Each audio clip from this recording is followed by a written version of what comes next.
Hello everyone, welcome to অবকাশে দেবযানী। আমি দেবযানী, আর আজকে একটা স্পেশাল একটা ভিডিও তোমাদের সাথে শেয়ার করছি। এই জিনিসটা আমি ইউজ করি, যারা আমার ডেলি ব্লগ দেখো তারা তো দেখেইছো, বেশ অনেক বছর হয়ে গেছে, 4-5 বছর তো মনে হয় হয়েই গেছে।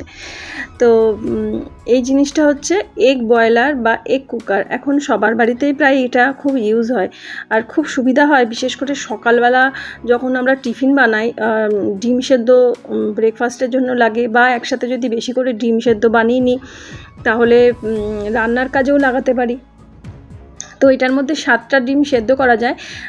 আমার যেন মনে হয় 8টা ডিম যদি সেদ্ধ করা যেত খুব ভালো হতো। তো বিভিন্ন কোম্পানির আছে, এর থেকে বেশি ডিম সেদ্ধরও মানে জায়গা আছে। তো দেখো, এর মধ্যে একটা এরকম ছোট্ট গ্লাস মতো বা কাপ মতো দেওয়া থাকে, এর মধ্যে নাম্বার লেখা থাকে, মানে কত ml জল দেওয়া যায়। তো আমি আন্দাজ করে এই জলটাই দিই। এর থেকে যদি আবার একটু কম জল দিই তাহলে আবার হাফ বয়েল মতো হবে, আবার ইচ্ছা করলে ফুল বয়েল করা যাবে। তো এইভাবে তো দেখো, এখন সুইচটা দিয়ে দিচ্ছে, আর সাইডে যে লাল বাটনটা মানে আলোটা জ্বলছে ওটাও একটা সুইচ, ওটা অন অফ করা যায়। তো আমি ওটাকে অন করেই রাখি, শুধু প্লাগ থেকে সুইচ দিলে ওটা অন হয়ে যায়, আর এটা একদম অটোমেটিক অফ হয়ে যায়।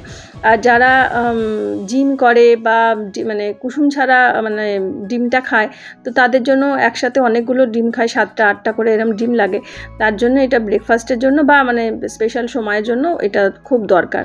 আর সকালে যেটা বললাম, চা বানাতে বানাতে ব্রেকফাস্টের ব্যবস্থা করতে গেলেও ডিম সেদ্ধ ঝটপট করে হয়ে যায়, 5টা মিনিটও সময় লাগে না। আর এটা না একদম অটো অফ হয়ে যায়। অনেক সময় আমরা ডিম সেদ্ধ হয়তো প্রেশার কুকারে দিলাম, তখন দেখলাম ভেঙে টেঙে গেল, বেরিয়ে আসলো, বা অনেক সময় কড়াইয়ে বা বাটিতে জল দিয়ে ডিম সেদ্ধ হয়তো বসালাম, আর ওভেনের হয়তো কাছে থাকলাম না, জল ফুটে ফুটে একদম শুকনো হয়ে গেল কড়াই, সেটাও হয়। আবার হয়তো ডিম কালচে হয়ে গেল। তো দেখো, প্রত্যেকটা ডিমের খোসা সুন্দরভাবে ছাড়ানো হয়েছে। হাফ বয়েল বা ফুল বয়েল যেমন খুশি বানাও। এটা হচ্ছে ফুল বয়েল, আগেরটা হাফ বয়েল সেদ্ধ করলাম। তো ব্রেকফাস্টের জন্য এখানে স্যুপও বানিয়েছিলাম। তো সব মিলিয়ে ব্রেকফাস্টটা দারুণ। আর তার সাথে ডিমের কারি বা ডিমের কষা বা ডিম চচ্চড়ি বা ডিমের ঝোল, সব কিছুই এই জিনিসটার জন্য তাড়াতাড়ি রান্না হয়ে যায়।